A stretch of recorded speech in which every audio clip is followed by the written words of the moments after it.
will be strong in this time, son. I'm a survivor.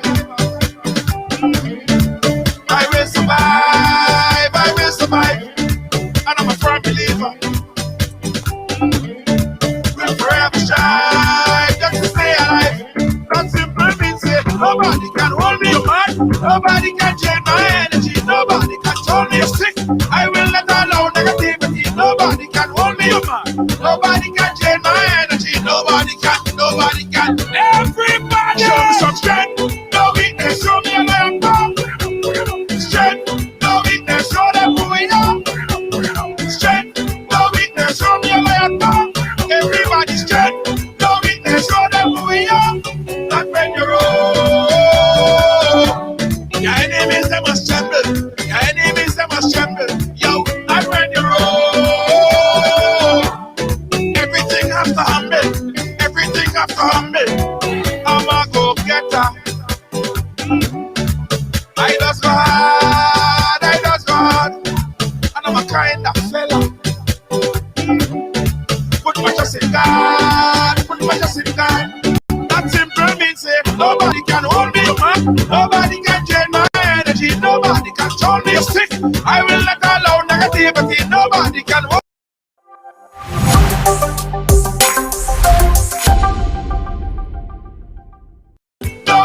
Williams Funeral Service serve you with dignity and compassion as you mourn. Every day, we embark on the journey of life, and one day, the journey will end. It's on that day that you can entrust the celebration of life of your loved ones to David Williams Funeral Service. Call 718-291-3823.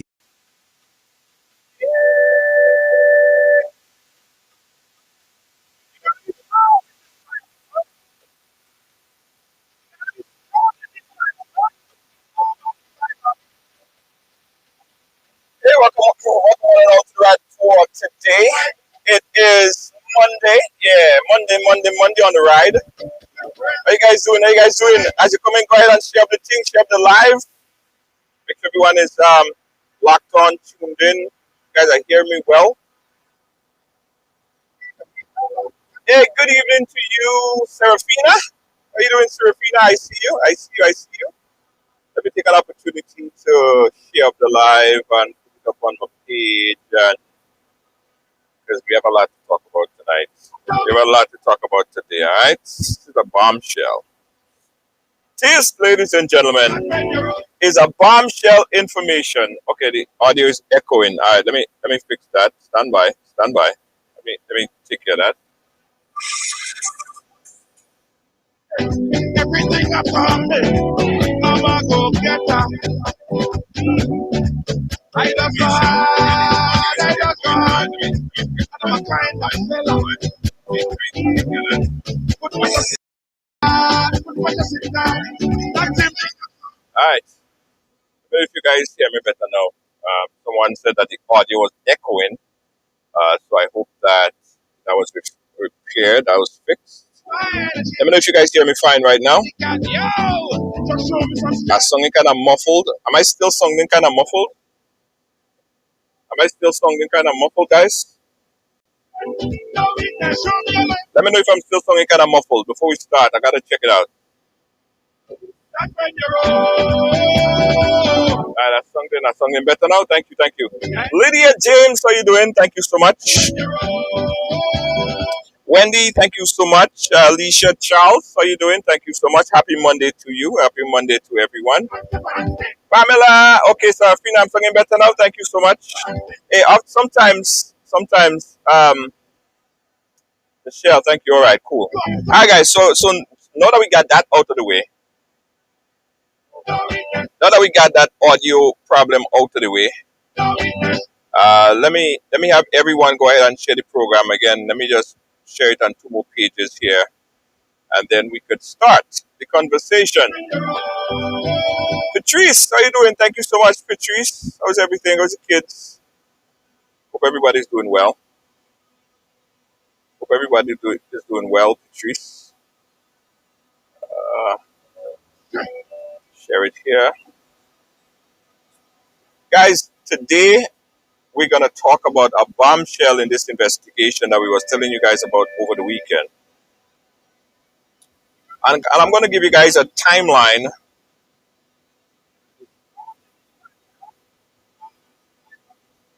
Hold on.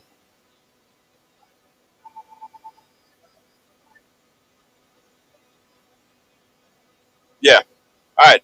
So I'm going to give you guys a timeline on what transpired, and I'm going to tell you guys what happened today. Very, very significant. Very, very significant.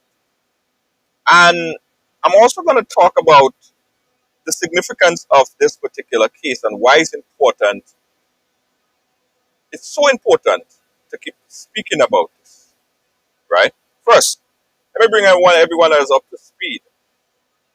On Wednesday of last week, right, we posted a blurred image. A blurred image. You couldn't make out the identity of the individual because it was blurred. The information that we got on Tuesday night, the night before we posted that image, was that this particular individual was allegedly um, having inappropriate relationship with a minor, and the person said that it's something that we really need to investigate because it's a big story, right? Now we could have taken that as something that we get a lot of leads sometimes, but this one was particularly different. The person in question gave us information that we deemed credible, right? So we started an investigation into this story the same night, the Tuesday night. When we started to investigate the story, we started to uncover things that led us to believe that this story has a lot of credibility and we should persist in the investigation or internal investigation no further. After we did a whole night of investigation, ladies and gentlemen, so that's Thursday night, that's Tuesday night, deep into the wee hours of the morning. Sometimes all you go on Facebook and all you see media people say, well, what you doing up this hour? That particular night, we got absolutely no sleep because we was investigating this particular case. By Wednesday morning, ladies and gentlemen, we were able to almost 90% conclude the investigation, and the information that we received was so damning. It was so damning that we had to put the information out there because we had sufficient information. We feel that we had sufficient information based on the investigation, solid investigation. By Wednesday at about 11 a.m., we posted the story with a blurred image of the individual. No face. We identify a certain location of certain part of the country. We didn't identify any face. By 11:45, 12 o'clock, remember we posted it at 11 o'clock, right? At 11:45, 12 o'clock, we were reliably informed that the said individual was sitting inside his office with his door wide open. So the source that we have at his at his job, was sitting there looking at him as he sat inside his office with his door wide open. Ladies and gentlemen, by 12:15, the permanent secretary and and and the CMO, I believe, went into a meeting, a 2-hour meeting with the individual. Now, that particular individual is identified as Mr. Lawrence Bell, right? They went into a allegedly 2-hour meeting with this individual to talk about whatever. After that 2-hour meeting, guys, shortly after that 2-hour meeting, the individual, Mr. Lawrence Bell, came from his office, walked to the PS office, and dropped the keys for his office, pick up a manila folder, and left. There were 3 police officers waiting to escort him out. He was arrested at about 1 something thereof, which is about 3 hours after the initial post, right? I want a little follow the timeline because it's important.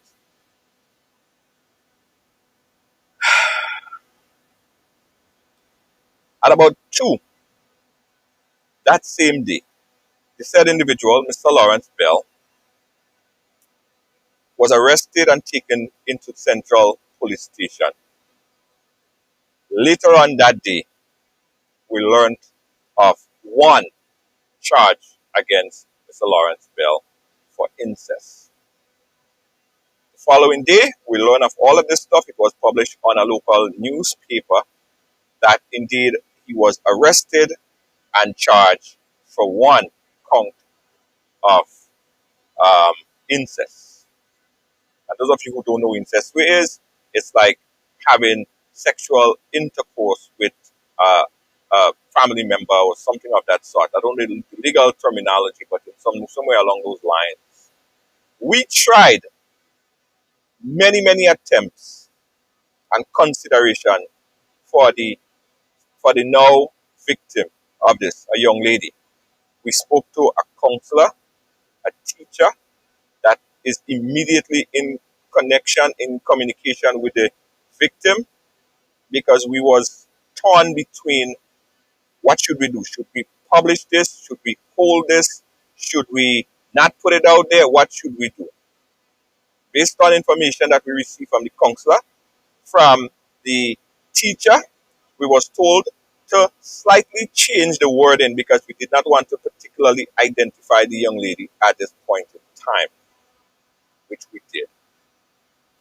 The following day, the RGPF posted on their website, if I could pull it up, the RGPF posted on their website that indeed, and in fact, Mr. Lawrence Bell, 54-year-old pharmacist supervisor, was charged with one count of incest. That was posted. His name was clearly printed on the website, and that information was out there. The following day, over the weekend, we learned that this initial charge was backed up by 8 additional charges of incest. 8 additional charges of incest. 8. Today, Mr. Lawrence Bell had his day in court. And he was represented, I believe, by his lawyer, Mr. Anselm Clouden. Now, everyone needs a defense, and I'm not in any way have anything negative to say about Mr. Clouden and the job that he does. He's a defense lawyer. That's what he does, right? But I'm just telling you guys that that's his lawyer. Today, ladies and gentlemen,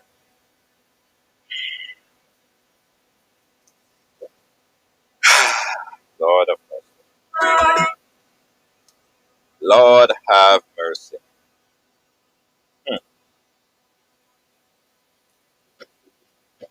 Today, this is the latest information that we just received. In this time, son. You gotta be strong in this time, son.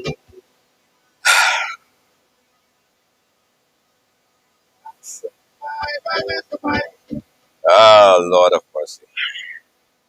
Today, ladies and gentlemen, we found out that Mr. Lawrence Bell has a total of about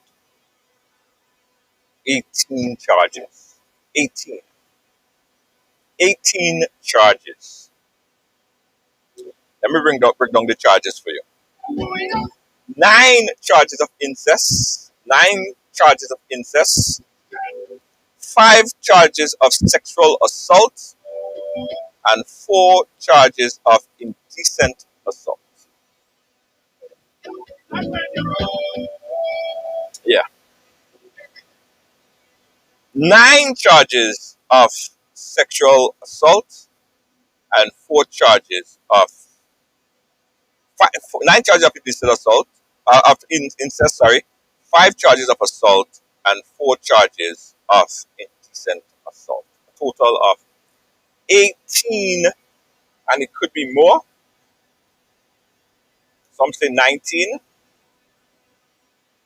That's what we know of as of the moment. 18 charges. But here's my dilemma, guys. Remember, I told you on Wednesday when we published that article, we did not publish any evidence. We did not publish any direct evidence to pinpoint, to point out a particular person. Our information was very broad. It was very broad because we spoke of it in general. The person was identified as someone that works in the Ministry of Health. So here is my dilemma, and here is the question that is really, really plaguing me, right? And I'm going to open up the phone line so some of you guys could probably help me understand this even further before we bring on my guest that's going to be talking about what's happening in Haiti, which we're going to get to. So we didn't publish any information that would identify the person. We didn't publish any information that any evidence was no evidence, right? In the past, sometimes they brush it off like that. I just ride along being mischievous. I just ride along, just being ride along and whatever. So they does brand me sometimes. Brand us sometimes. But no, they made a move on it. The question is, if RGPF or whoever for that matter had this evidence, this information close to them, they had this information next to them. They were aware of all of this because, again, we didn't publish any new information. We didn't publish any hard evidence. We didn't publish the evidence. How come he was arrested after the blurred picture was posted on the page? Why was he arrested at that point in time? Now, if that information was there, and I was told by folks, sources, the RGPF, that he was questioned some 6 months ago. About 6 months ago or so, he was questioned because the word started to get out. So they had that evidence because, believe me when I tell all you, this thing don't start happening yesterday. This thing ain't start happening day before yesterday. This thing been happening for a long time. So if they had this evidence so close to them, they had this evidence, why didn't they move?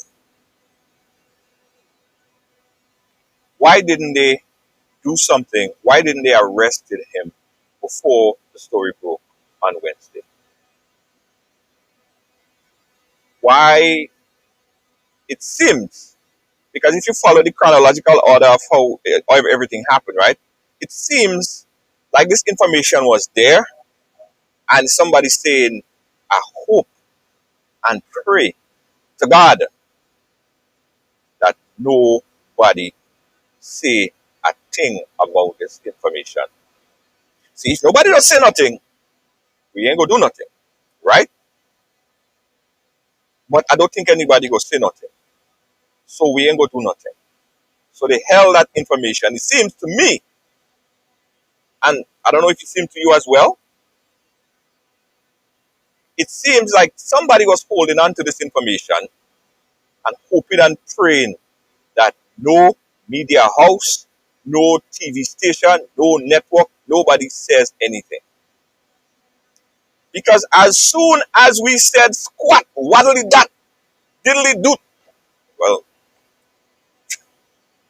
it's not funny actually. As soon as something was said, immediately they moved on him. What if nothing was said? What if absolutely nothing was said and everybody just knew about it as we saw? everybody just knew about it and just passed it by. Some people just yeah, forget about that. Don't worry about that. That nobody gonna touch on that. Why? That is the $1 million question that we all need answers. Who else is sitting in their office in big position and feel so protected that the information would not get out? Because if that is the process in which things are being disseminated, information are being disseminated, as soon as the media breaks something, then we're going to move on it. Who else is sitting there to get moved on? Which other pedophile are sitting in probably the office that you work in right now? You may have a daughter, you may have a son that may allegedly come into your office space and running around and playing and stuff like that. Who else is sitting there and have the same fate? But the information, they feel so emboldened by the position that nothing would happen to them. They feel so powered, they feel so empowered, they feel so big, right? That nobody is going to put their face out there. Nobody's going to publish them because they have some kind of name behind them, and this is not going to get out. This is the $1 million question. Who else is sitting there with some of it is worse fate? Because I'll explain something to you guys right here. Some of the information that we received about this case is worse than was initially reported. Yeah. Some of the information that I put out there is skeleton compared to what the actual facts would soon reveal. I'll tell you some of them. I'll tell you some of them. And guys, let me put up the phone number because I know you guys want to call in. I know you guys have an input on this. So at any point in time, you guys should call in. Let us talk about this. Because this is an important community discussion, a community conversation. Here are some of the things that we did not know that allegedly is bubbling up because we are having so many conversation. I'm getting so many different leads. I'm getting so much information. Before I say that, let me also say this is in no way um, bringing down the RGPF because I do believe that the RGPF does good work. There are some good, honest, hardworking investigators, police officers, detectives at the RGPF. So this is not bash the RGPF, right? This is not bash the RGPF. This is not Junior George coming at the RGPF. I have good friends. I have good family members who are members of the RGPF, and they work their ass off. So I just wanted to make that clear. Here are some of the other things that we take this call first. Caller, you live? Where you calling us from? All right, caller, hang on. Here are some of the things that we did not know when we initially started this investigation. We were of the opinion that there were only one individual involved, one person, right? Now, there are allegedly much more than one person involved as the victim in this case right here. There are more than one victims in this particular case right here. Some victims already started to come out and speak out and share their stories and talk about what they went through. Some are sitting and they are scared. They are afraid to come out. They are afraid to speak, right? But the evidence that we have thus far,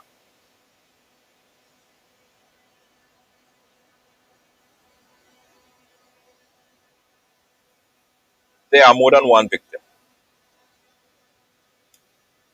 Two,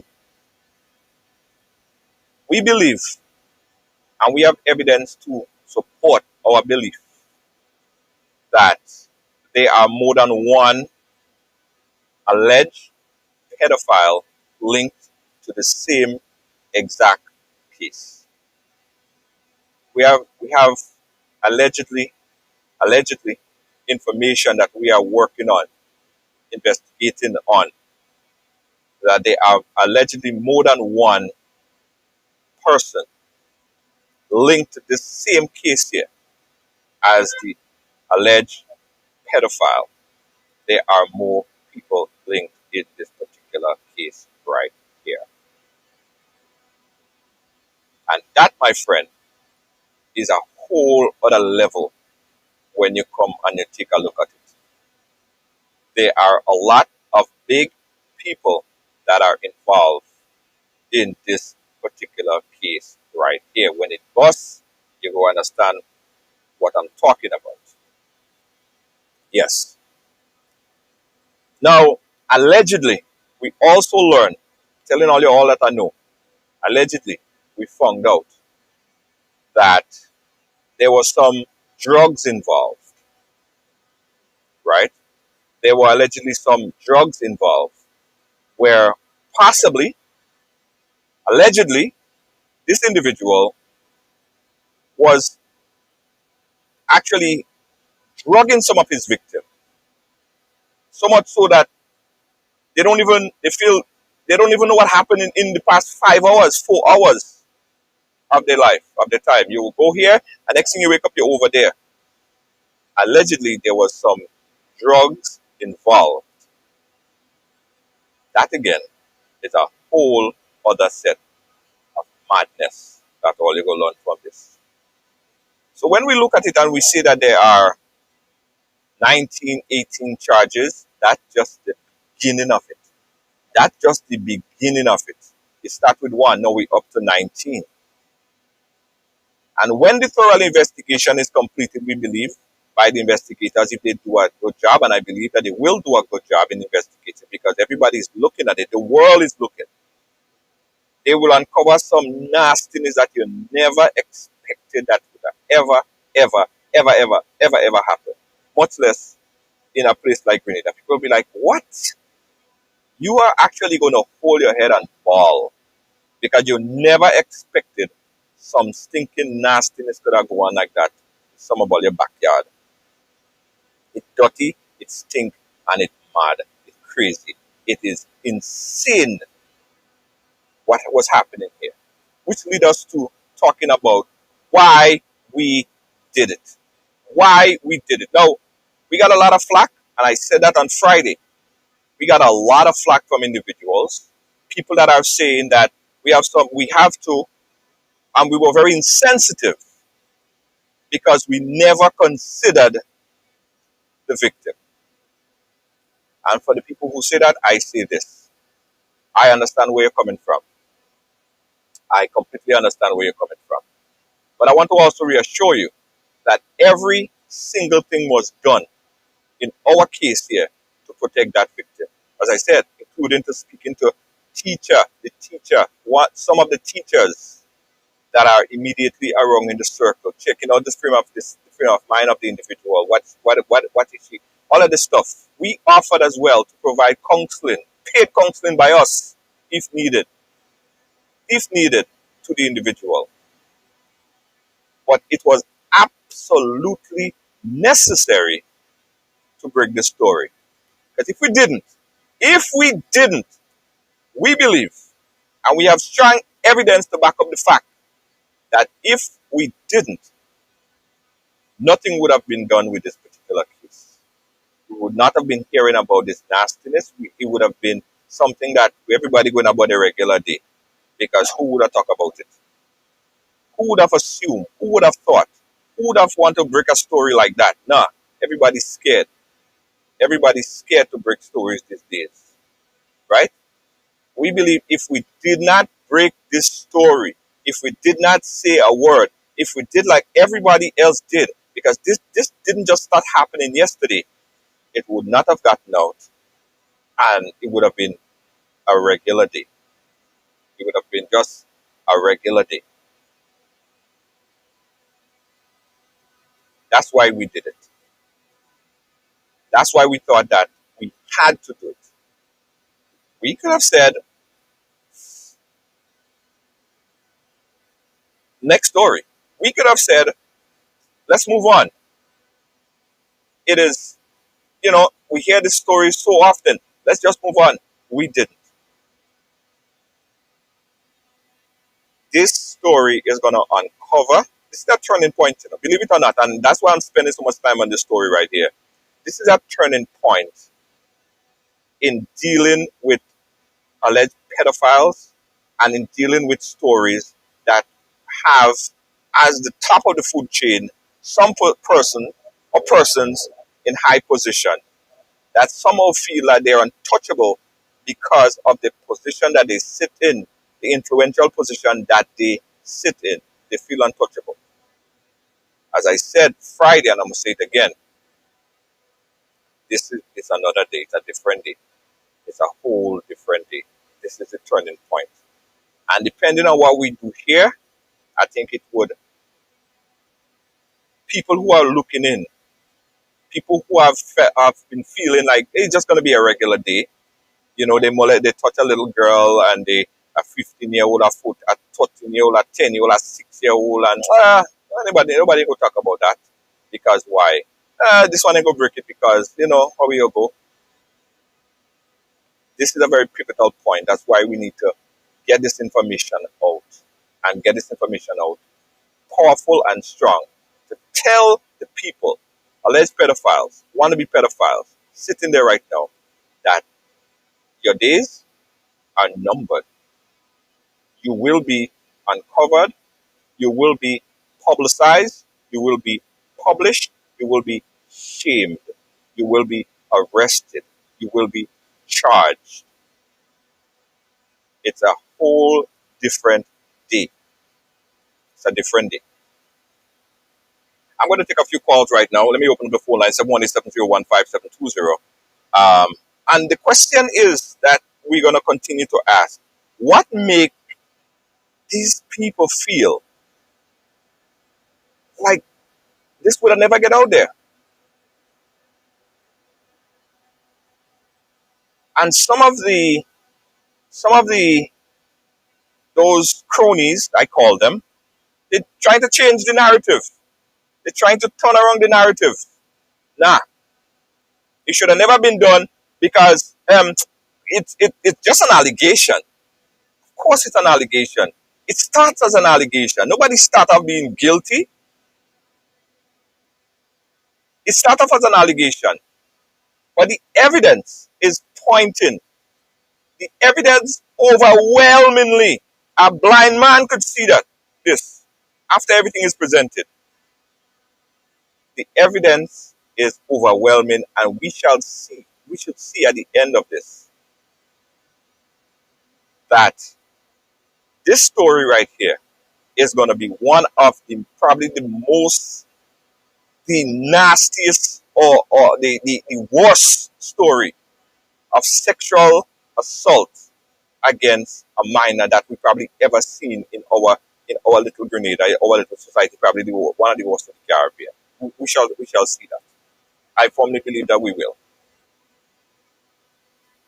All right, 718-701-5720. Let's take your calls right here. Let's talk about it. Let's talk about this, guys. Let's talk about this. Let me say it again that we just found out a little bit before the start of the program. A little bit before the start of the program. Earlier today, about 9 a.m. today. 9 a.m. today or so. Um, Hold on. Yeah, I saw a post that I wanted to put up. Um, That's post that I find it again. Caller, you live. Where are you calling us from? I'm calling from Brooklyn, man. Brooklyn, New York. Go right ahead. Question: Uh-huh. Why wasn't they charged with rape? Well. Here what we believe. We believe that the RGPF and the investigators are still combing through evidence. Right? There are a lot of evidence that they need to comb through. Years of evidence. This is not just 6 months of evidence. There are a lot of information. And we believe that after it is all said and done, all of these charges, if proper investigation is done, because you think you're talking about, you have to have the chemicals and you have to have these facts in order to make it stand in court, right?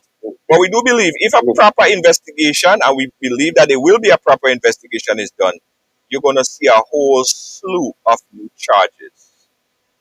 So 18, 19 is probably just the beginning of what we might see coming down the road in the next couple of days. Remember, it started off with one charge. Yesterday we heard about 9. Today we're hearing about 18, 19 charges. 9 charge of incest, 5 charge of sexual assault, and the list goes on. 4 charges. So we have 9 charges of incest, 5 charges of sexual assault, and 4 charges of indecent assault. Okay. All right, but we do believe that it would be much more than what was presented. All right, thank you, caller. I appreciate you. 718-701-5720. Let us talk, guys. Let us talk about this. And I do also have a next segment of this program, which we're going to do like somewhere in the top of the hour, where I'm going to tell you guys what is the latest happening in Haiti, because there are a lot happening there as well. But this story needs to be spoken out. This story needs to be ventilated on. The next thing that you would see tonight and tomorrow and the days going forward is that a lot of other media organizations will start running the story.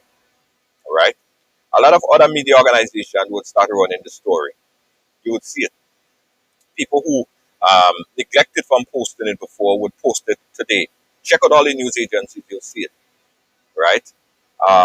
Because, you see, I believe that, and I don't know why, I don't know why. So, you guys could probably help me out here. Why is it that some news organizations or some news media platforms, whatever they call themselves, scared, afraid to look for, to break stories? Instead, what they do is they read press release. Okay, this one sent a press release. Okay, they read it. And that is how the investigation as investigative news has done. Whatever happened to investigating and going deep to find out, to uncover information that is not presented to the surface? What about digging up deeper than the information that you get in a press release? We're not a news agency, by the way, right? I do vlog. We're not a news agency. What happened to news agencies breaking big stories rather than reading press release? Because this whole manipulation is in the mind of the pedophile. The pedophile know what is happening. He's a master manipulator. He manipulates. He would manipulate the system. First, he would manipulate the victim. The victim makes sure that you don't talk. If you talk, then I'll do something to you. If you talk, I'll kill somebody in your family. If you talk, then nobody will believe you. Then the pedophile, master manipulator, understand how the whole thing runs so much that he manipulates the system. So the victim is manipulated, the system is manipulated, everything is manipulated because he understands or she understands. Caller, where are you calling us from? I'm calling from the UK. Julia, I think I called on the last program when you had the last program last week, and I told you there is a lot of different high places doing this kind of things to little girls. There's a lot more to expose, Junior, and this is disgusting. I think, it is very, very disgusting. I mean, this thing touched me to my core. I just sitting here, and I'm asking, I'm praying for the other victims. I know there should be, I'm sure there is other victims. If you're scared to speak, if you're scared to speak to your mother or close family members, speak to somebody you trust. Speak out. Yeah. Other victims to come out and speak out. Yes. Speak out, please. Oh gosh, it will touch me. I have a 14-year-old daughter. Hmm? How can a father take that child's life away from her? Huh? My goodness me. And grenade them to wake up. Parents, talk to your children. Let them speak out. Don't keep nothing, because some of them are telling you that they are collecting money just to keep their children quiet. Some people up there that's on top who have the money running. Don't sell your children for a man or to the devil. Yes. Take control. Victims who are there are begging, please. You may be big, you may be old enough now. Maybe this man may be doing things a long time ago. Speak out. It's not too late. Swallow your pride and speak out. So that people to know the kind of monster that's in Grenada, Carl, man. They need to be caught. But jail is too good for these people. The jail, this prison on top there is the University of California. That's Hotel California on top there. And they're going up there and singing and eating 3 square meals per day, and they have all the rights over there. These people need to have some manner. What kind of punishment, man? It is disgusting. Yeah. Yes, caller. Very disgusting as a mother. Yes. Thank you. Thank you for your input on this. Very passionate input. Thank you, caller.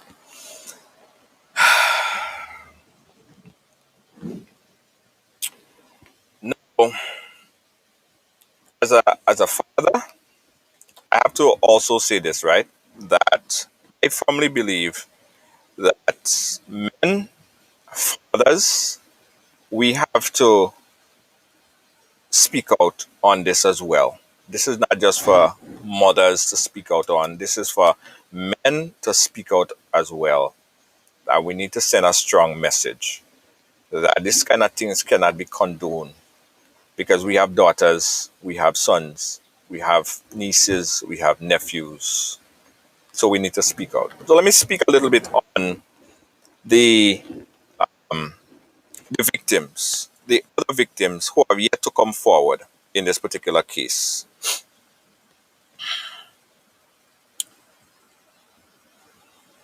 Yeah. All right. Someone just send me some leads. We get leads 24/7, guys. Every day, every minute, we get in leads on these stories. Someone just sent me something here. Let me just take a quick look at it. I'm not gonna speak about it yet because we have not. This is crazy. Anyway, to the victims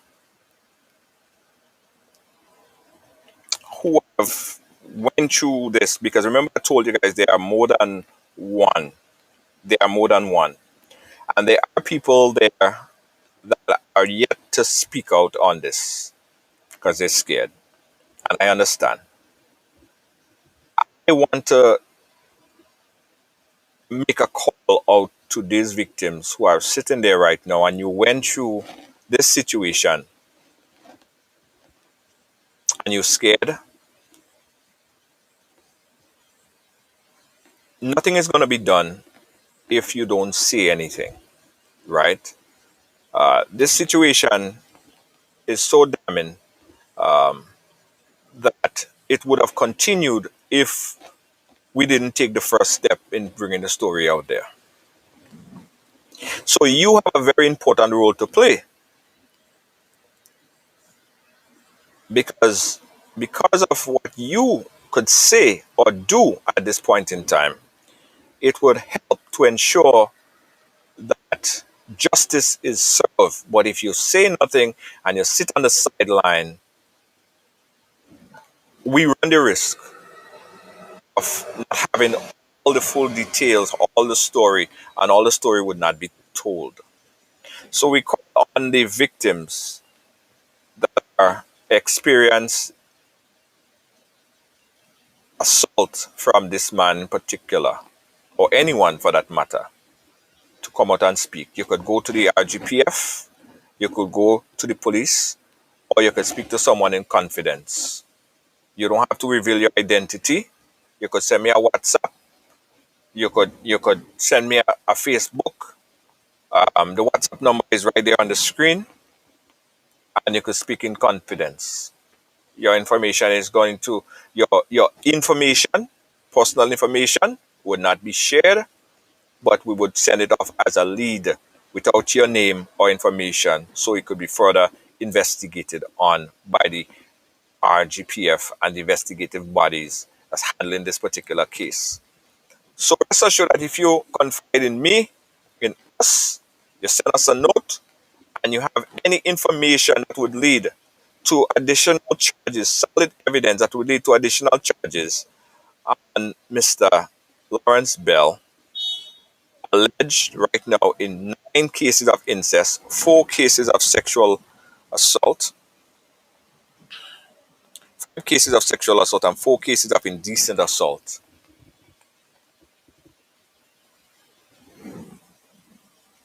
We need to make sure that we have all the evidence in, so you could contact us, and we'll ensure that we get that information up to you. All right, someone said that we're breaking up. Let me make sure that everything is going fine. 718-701-5720. We're taking your call right now, and we are live. 718-701-5720. Let's take your call. Yeah. We have a conversation to find out what's happening in Haiti. We're going to be talking a little bit more on what's happening in Haiti at the top of the hour. It's going to be a kind of longer program, but it's important that we give win to this story right here. Right, we give the information to this story right here. 718-701-5720. And for those of you who just came in that didn't know or don't know anything about the story, we're talking about this man right here and the allegation of incest dating back for a number of, get this, years. These allegations are dating back years. Years. We got a call from someone who know the individual very well. And that individual was giving me some information that would back up the case that this man is a nice person. And I'm not saying that I'm not saying to that person he's not a nice person, right? People have personalities. They might be a beast to you, but they're a godsend to somebody else. So she was telling me her story. And one of the things that she said to me, which was kind of laughable, was when she explained to me that every time that they had sex, it was consensual. She said to me, every time we did anything like that, it was 100% consensual.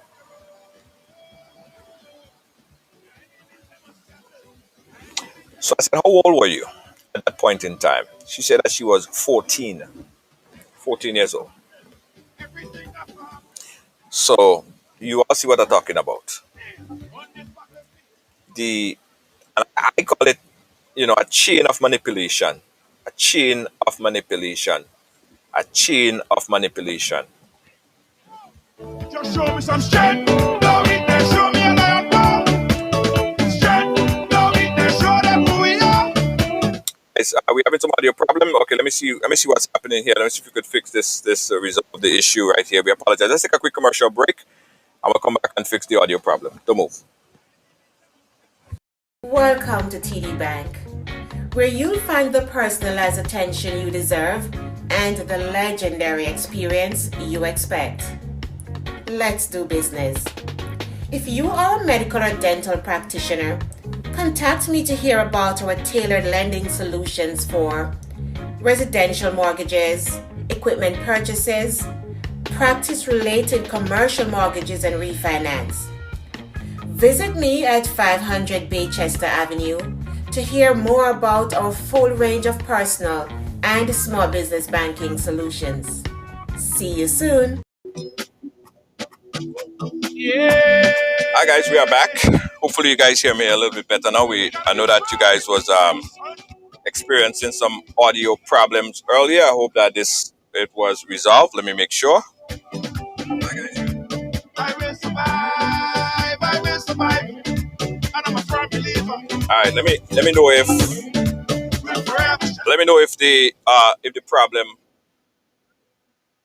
is fixed. If you guys hear me better now. Yeah. All right. Let me know if okay, you hear me better now. You hear me better now. Nobody can. Nobody can. All right. Some strength. No weakness. So me and I am down. Strength. Yeah. All right. Yeah, it's better now. All right. Thank you. Thank you. Thank you. Thank you. All right. Let me bring you guys up to speed again, guys. That we are reporting that today we found out, based on the information that was provided to us by various sources, that Mr. Lawrence Bell have now he has now been charged 9 counts of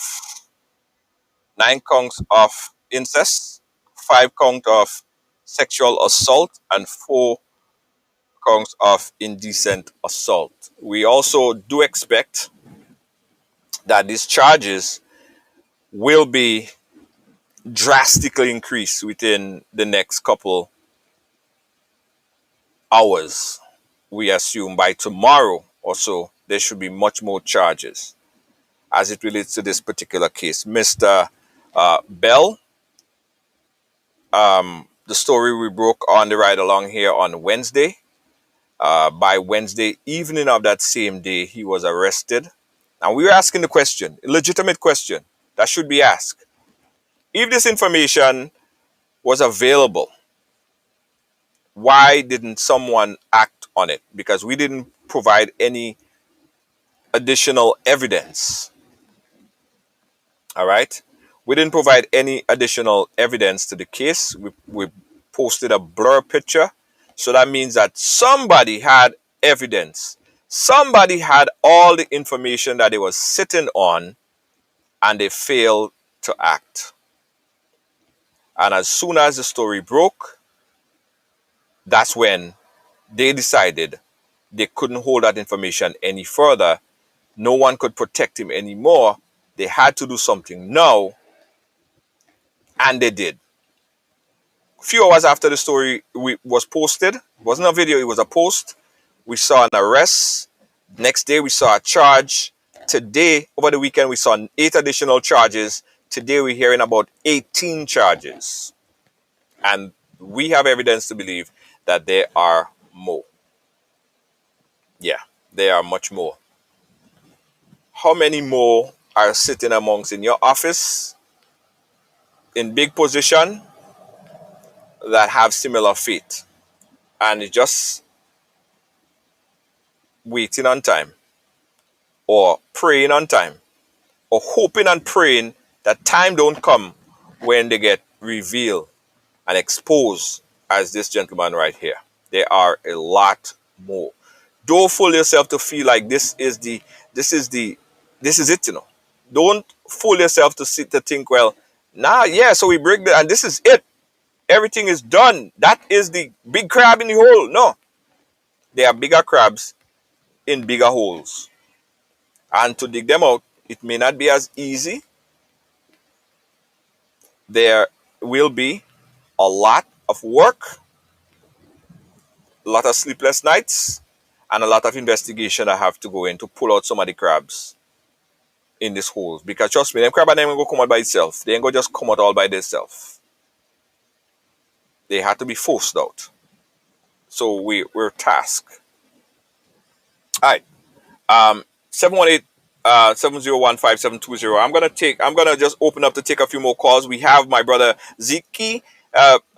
Zeke. I don't know if it's Zeke or Zeke, but we're gonna chat with him in a short. He's here to tell us all of the madness that's happening right now in Haiti.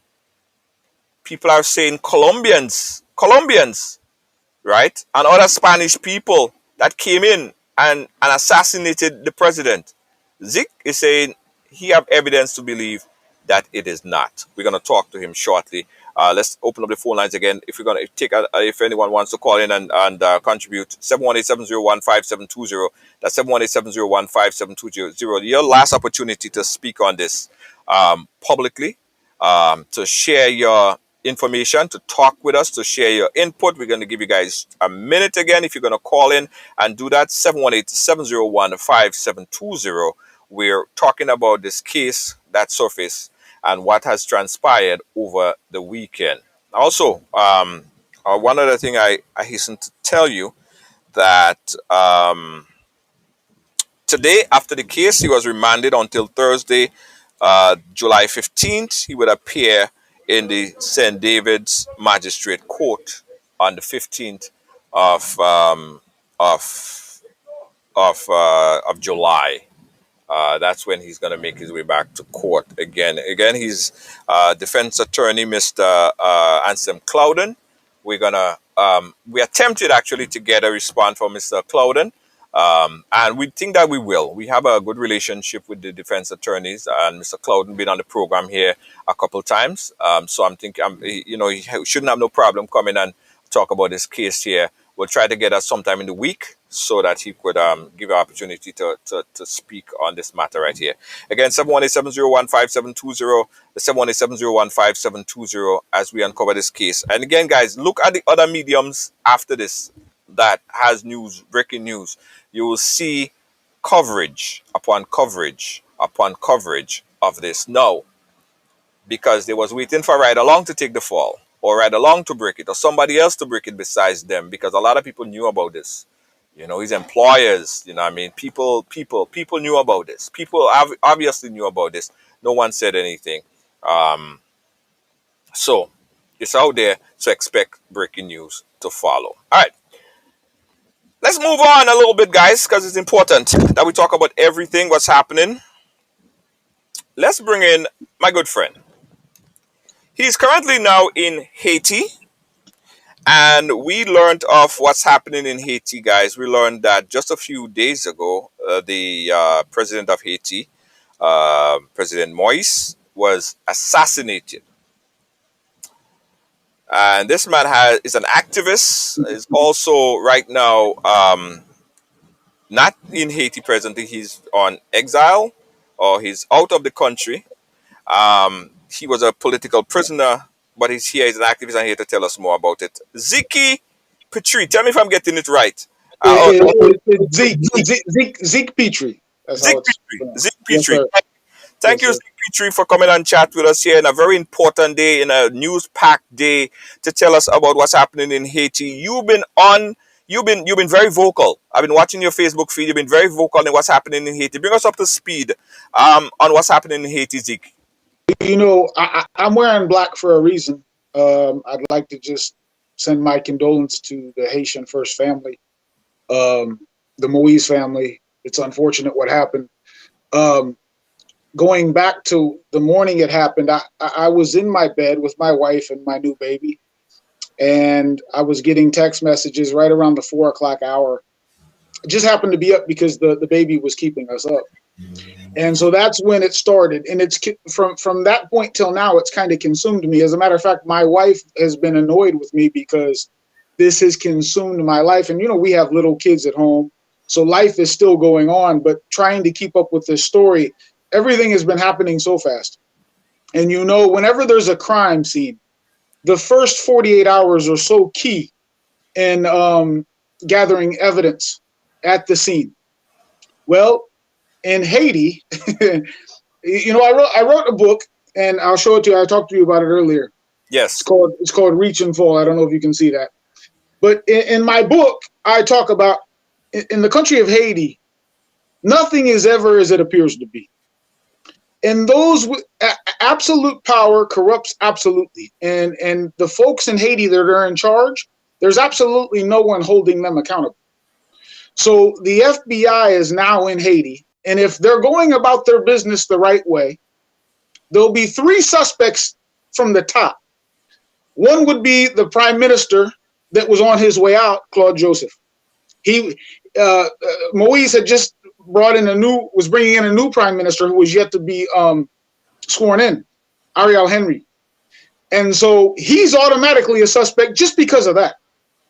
Then you have the Haitian police chief, Leon Charles, and the head of the palace guard, Dimitri Herard. So those three right there are three suspects already, you know? So, but in Haiti, there's no one to hold them responsible. When you're a chef, when you're a chief in Haiti, what you say goes. You kind of have an autonomy. This is one of the biggest problems in Haiti, that when you're a boss, you do what you want. And everybody in Haiti, of course, has a boss. Haiti is more divided now than Somalia ever was, with gangs and different factions. That is so crazy to think about, right? Yes, it is. Madness. It's madness. But I want you to take us back a little bit, Zeke. Now, let's talk about the election, right? Sure. And what started this conflict and misunderstanding in the first place? Well, amongst the Haitians that are in the know, there's a lot of chatter that President Martelly, who had basically put Moise in power when he left. Without Martelly's influence, Moise is never president in the first place. That they had a falling out. And Moise had gravitated towards Martelly's former prime minister, Laurent Lamotte. And so in the upcoming election, it was starting to appear that it was going to be Martelly and Lamotte running against each other, and most likely Lamotte would win. So, interestingly enough, Dimitri Herard, who's the chief of the palace guard, he's very close to Martelly. Martelly put him in that spot. So you had a whole team that are loyal to Martelly that were working for Moise. The fact, at first, when all this happened, at first, it appears that the Colombians maybe were guilty, right?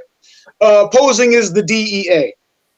But the more time went on and more information trickled out, and you hear that no Haitian security forces, no Haitian police, none of them were injured. Not one. Not one injured. So there's no way a sitting president anywhere in the world in his private residence could be assassinated in the way they did with Moise without that inside, without it being an inside job. So if anyone tells you right now they know who killed Jovenel, they're lying. The only ones, and this is another interesting thing, Martine Moise, his wife, who was flown to the United States, she had supposedly put out a Twitter voice note where she said the Colombians were guilty of this crime. And as I listened to that voice note, I said, well, if that's the case, if that's really her voice, she should be detained immediately herself. She showed no emotion. And so it's been said now that that was a fake a tweet. It wasn't a real tweet from her. So the information she has to give to the public is critical. But when you speak truth, you make people feel uncomfortable. That's just in life in general. In a place like Haiti, speaking the truth will get you killed. She has 3 children. Of course, I don't know if they're still in Haiti, but that were evidently in the house that night. So you have Martine, her 3 kids, of course, Jovenel. And what we're seeing too, Jovenel was tortured before he was killed. There's reports that there was a safe he had with money and documents because, the National Palace had been destroyed in the earthquake. They've never built a new one. So that there was some type of explosive used in that. And if you look at the x-rays of Jovenel's body, you can see what appears to be all kinds of shrapnel in different parts of his body. His skull was smashed in for all intents and purposes just by looking at the x-rays. And even when you see his dead body laying there, the photos that have been released, you can see he took blunt force trauma all over his body, including his head. He even had an eye removed. And so examining things like this for someone that knows Haiti, having an eye removed, something along that line, that goes to show you, and Haitians do that. Haitians that are involved in mysticism, in voodoo and magic, when they're killing somebody, oftentimes that happens. They will remove the eyes. So looking at all that as someone who's in the know, someone who's been in Haiti, I was in the Haitian penitentiary. I lived in the ghettos in Haiti. I understand the Haitian people. I've been married to 3 different Haitian women. So I've married into 3 different Haitian bloodlines. As I claimed in my book, You won't find another white person on the planet who has become as intimate as I have with the Haitian people anywhere, ever. And so with my because I left Haiti 9 years ago, and they listed me as persona non grata, meaning not wanted. I was close to the old Haitian military. I supported them in the march against the illegal occupation of UN forces in Haiti. And I was arrested in May 18th, 2012, and I was put in prison. So when I was exiled from the country, I left in July of 2012, and I haven't been back. But I've still remained in close contact with a lot of Haitians on the ground, a lot of my friends on the ground. And so I have reliable sources. And so I don't think in my heart of hearts that the Colombians killed Jovenel. I believe that Haitians killed him. And the Colombians, their involvement, well, let me go back to this.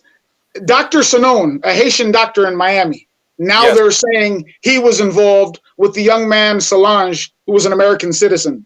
Yes. So just if you go back to like the Kennedy assassination, there's always a patsy. There's always a fall guy. There's always a scapegoat. And the Haitians do that better than anybody. When I went to prison, they had all kinds of false charges on me.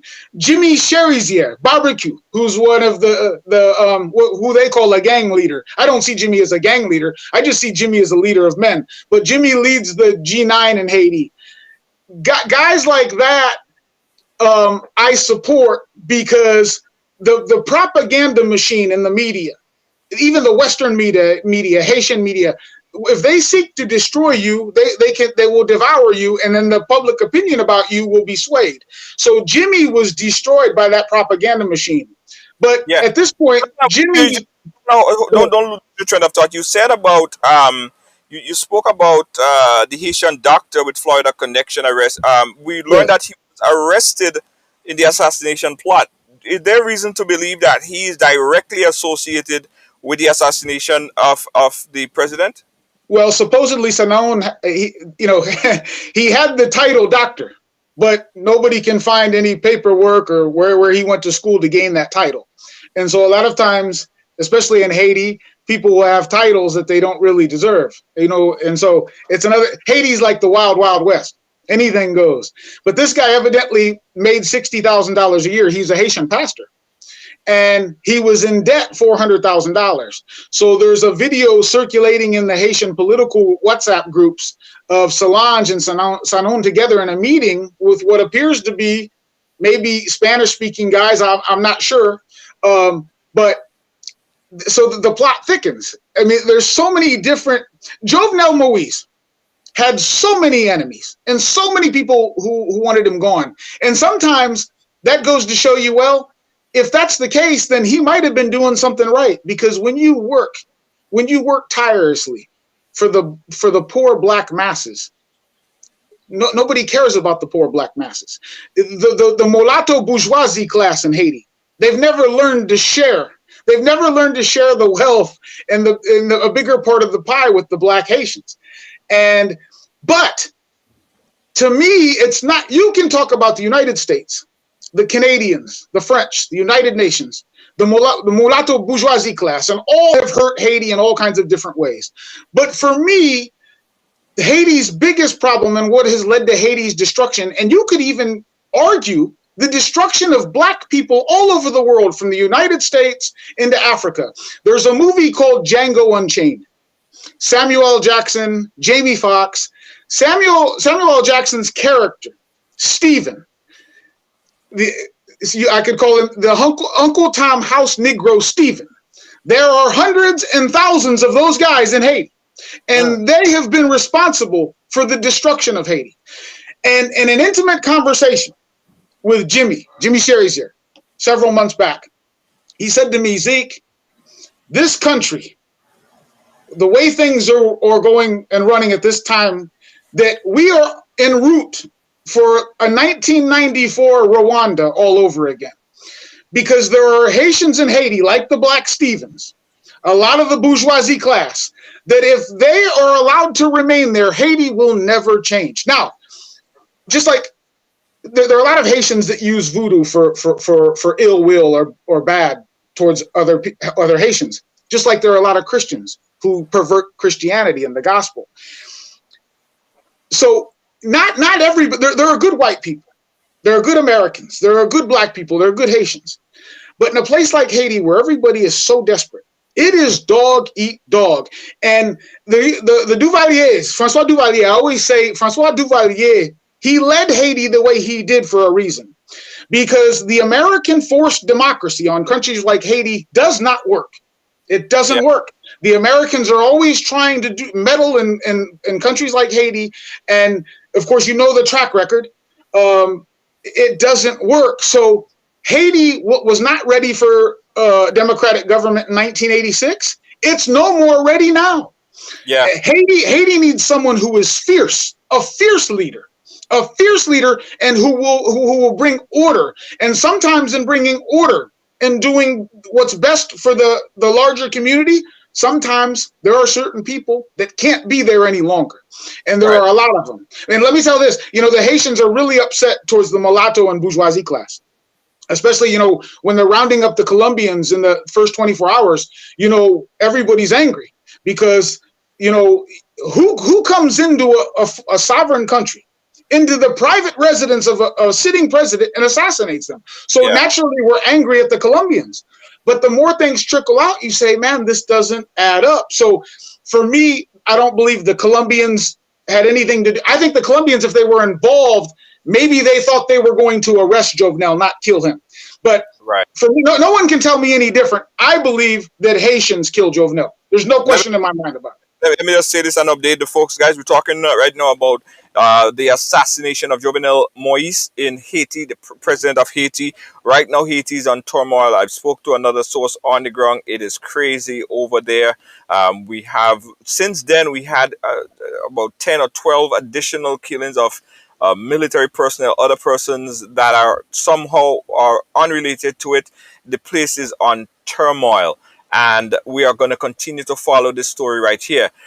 One thing I want you to explain to us, Zeke, that a lot of people are not understanding the misunderstanding that occur as it relates to the election. So we had an election, an initial election, and the President Moise did not get the majority of that vote, so they had a runoff. Why was it? Why wasn't he? Why did he think that his term in office actually start at the second runoff instead of the first election that was held when he won initially? Well, he all Haitian elections, and I spoke on Haitian radio, on the late Molo Scott. I spoke on his program Le Grand Dossier way back in 2011, and I told the Haitian people that as long as the white folks, the United Nations, the OAS, Organization of American States, the Americans, as long as they come in and are meddling in your elections, you're never going to get what you desire. And so in Haitian elections, they always talk about free and fair elections. Well, in Haiti, they're not really free and they're not really fair. There's always intimidation. There's always a scandal going on where votes come up. But see, it's the same thing in the United States now. All over the world, it's crazy. But Haitians wanted Jovenel to leave office in this past February 7th. And of course, there hasn't been an election yet, so he wasn't leaving, and I didn't think he should leave. Because when other Haitians are talking about having a transition, well, who are you going to trust? And this is where I talk about all those, for all of you, listen, if you're black, wherever you are in the world, watch the movie Django Unchained.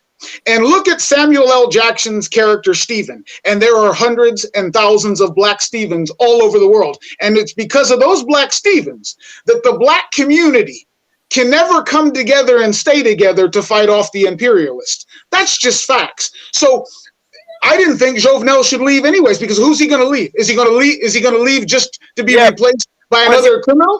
He was ruling by decree. I mean, you had the judiciary system. Everything was falling apart. It seemed like he was ruling like a king. Well, listen, There's so much into that. We wouldn't have time to get into that entire discussion. Okay. But I wasn't for him stepping down at the time because, again, the corruption in Haiti runs rampant. The senators in Haiti, the politicians, the deputies, the private sector, the bourgeoisie class, all these guys are responsible for bringing illegal guns through the ports. And they do it. There's no one to hold them responsible. There are young men toting big arms, military style weapons that the United States military has that have been coming in from South Florida. And of course, because of all this chaos, Haiti has turned into probably the biggest transit area from South America, running drugs and smuggling guns and all those things coming through Haiti. So, like I said, Haiti is the Wild West. And right now, they're at a tipping point. Like the country of Haiti is at a tipping point right now. And so when I see the FBI going down to investigate this, the State Department's involved, and I'm sitting there, okay, well, we're going to really see what the FBI is all about. And so far, what I've seen the FBI reporting or in conjunction with the Pentagon and the State Department, they're not down there doing anything serious. Because again, Claude Joseph, Leon Charles, Dimitri Harad, those three are huge suspects, and they should be detained immediately and questioned. And of course, they're running things, so nobody's going to detain them, right? The FBI is not going to go down and detain them. So all these days have passed, where now evidence has been able to be messed with, tampered with, cleaned up. It's just a real shit show, and it's a shame because guess what? As we continue to go on, the only ones that suffer are the poor Black Haitians. But again, nobody cares about poor Black Haitians. You talk about Black Lives Matter. Yeah. Nobody cares about poor Black Haitians. They really don't. Nobody cares. Yeah. The Haitians themselves are so divided that they hate each other. They fight each other. They kill each other. As a matter of fact, when you see videos of the Haitians rounding up Colombians, had the Haitians been rounding up Haitians, they would have burnt them alive right there on the spot. So they have this mental, it dates back to the slave days, where for whatever reason, they still see the white man as massa, and they still put their head down and bow to that massa. They still do it. It's incredible. And it's infuriating to watch. And it's not just Haiti. You go to any country in Africa, it's the same thing, even in the United States. But what's even more extraordinary, Junior, what's even more extraordinary and more disheartening is that for a lot of people don't know, Haiti was the first independent Black republic in the world. So for all Black people in the world, they need to understand that, guess what?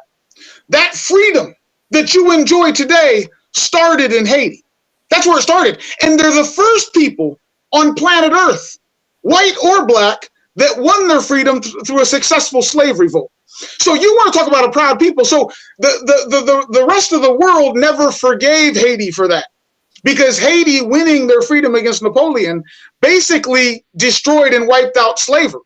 And so the world hasn't forgiven Haiti, but the Haitians have been their own biggest enemy. The Haitians have been their own worst enemy. Those Haitian Stevens are running amok down there. And I talk about it in the afterword of my book, and I could list a whole list of, a laundry list of names. But Haiti's problems are many.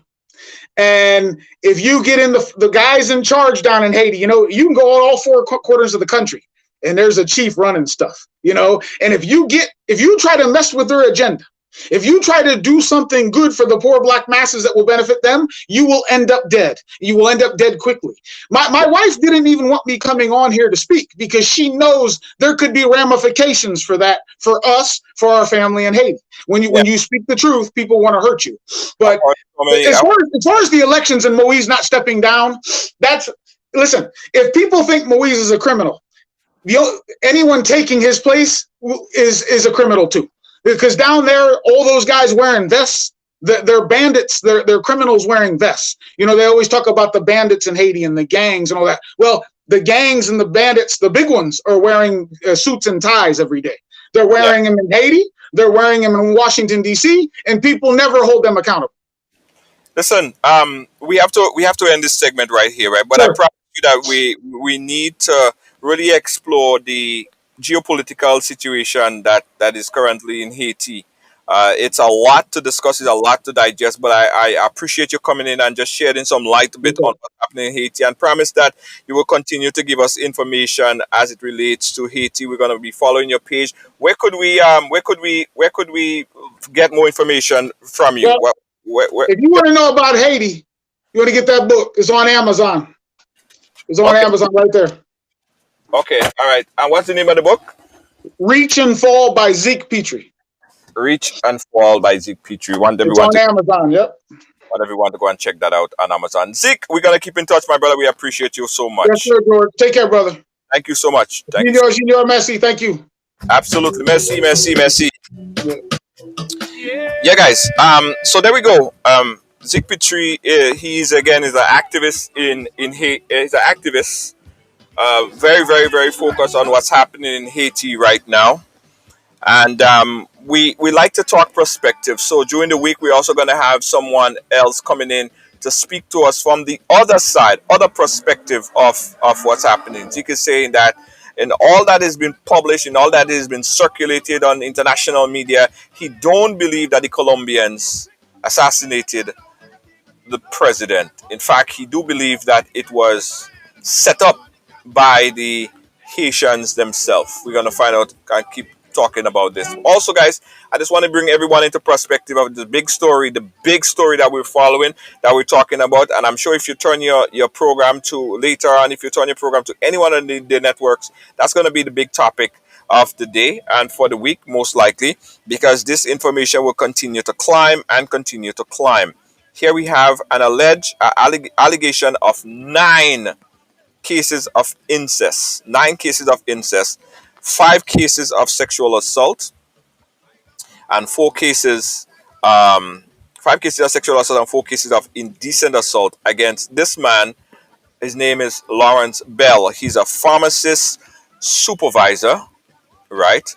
The story broke right here on Ridealong, and it took authorities about 3 hours before they arrested the man following the story being released here on the program. We're asking the question, and a lot of people are asking the question, what changed within these 3 hours? If they had the evidence, if they had the information, why didn't they act on it before this particular story had to come out to the media? And again, we understand everyone concerned for the victim, but we did and took every possible thing that we could have done, including understanding and building that level of strength around the victim. We have in contact teachers and counselors and people who are in the circle of the victim to ensure that the victim is on her frame of mind. And she's doing well, and at this point she is doing well, right? We're in constant contact with people who are in constant contact with her, all right? But this story is going to continue to escalate. This story is going to continue to change. This is a very, very moving and fluid story, and we believe by tomorrow a lot of the circumstances, a lot of the things that we're hearing now could change. We've seen 18, 19 charges. By later tonight or tomorrow, we might see even more. All right. This is the latest that we have right now on this bombshell story. This time, son. You gotta be strong in this time. Yeah. Again, we could, if anyone wants to add to anything that was said, I'll give you an opportunity to call in. Our phone number 718-701-5720. And we did get calls to make sure that we mention this, guys, that the people, and we're sure that there are additional victims in this particular case right here, but they're sitting at home and they're scared, and we understand. They don't want to come out and speak because they are scared. But we firmly believe that in order to really make sure that all these charges stick, more people, if you have evidence that you want to bring forth in this case, or any case for that matter, we encourage you to speak out, come out and talk about it. You could go to the RGPF, you could go to the police station, you could call us in confidence, you could call the police hotline in confidence as well. But we need to get the factual information because we need to know the full extent of this particular story, because it would help. It would help that the next person, whoever they might be, wherever they are, whether they are on the biggest wherever organization, no matter where, they are not protected. Right? Justice for all. All right. All right, guys. So let's wrap it up right here. Let's wrap it up right here. We went a little bit over time, but I appreciate you guys' patience. Yeah, we appreciate your patience, guys. I got to also tell you about some of our sponsors on the ride for today and thank them for sponsoring and being a part of our program. I got to tell you guys about we have a Riser Credit Union. Yeah, a Riser Credit Union, guys, and they are coming to New York. A Riser Credit Union say hello, New York, and they will be in Petit Martinique Fun Day on July 18th, and then after that, they'll be at the Seaview. July 18th, 2021. They'll be at the Seaview Park, Brooklyn, New York, to facilitate the following. They'll be doing general queries. They have new product sign up, new membership, small deposits, and a whole lot more. Again, if you need any more information on this, you could email them at events@arisacu.com. That's events.arisacu.com. Or you could just inbox us. We'll give you more information. They're going to be at Seaview on 86 right here in Brooklyn, and that's on the 18th of July. Arisa says, hello, New York.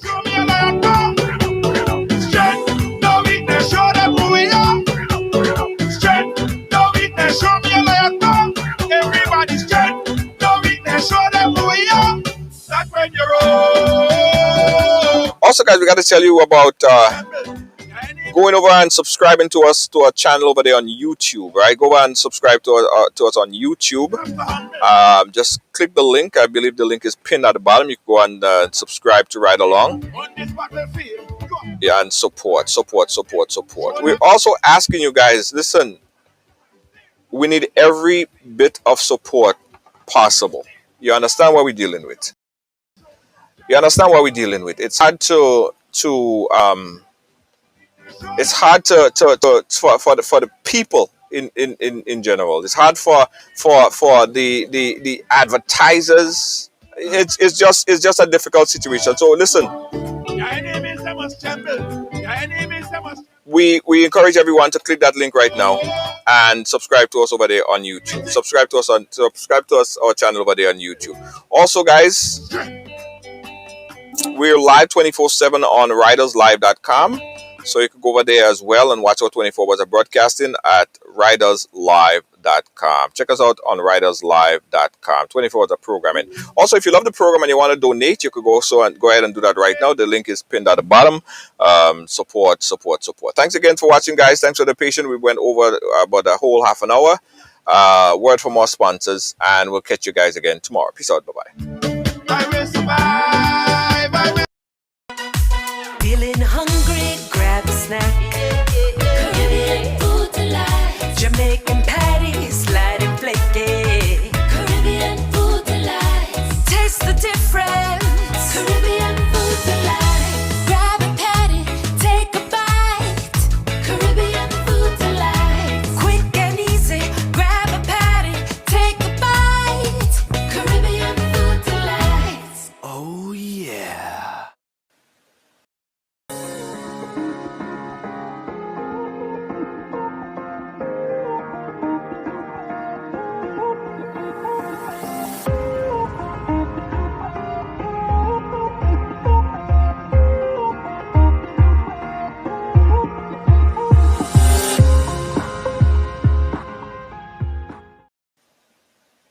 Welcome to TD Bank, where you'll find the personalized attention you deserve and the legendary experience you expect. Let's do business. If you are a medical or dental practitioner, contact me to hear about our tailored lending solutions for residential mortgages, equipment purchases, practice related commercial mortgages and refinance. Visit me at 500 Baychester Avenue to hear more about our full range of personal and small business banking solutions. See you soon. Williams Funeral Service serve you with dignity and compassion as you mourn. Every day, we embark on the journey of life, and one day, the journey will end. It's on that day that you can entrust the celebration of life of your loved ones to David Williams Funeral Service. Call 718-291-3823.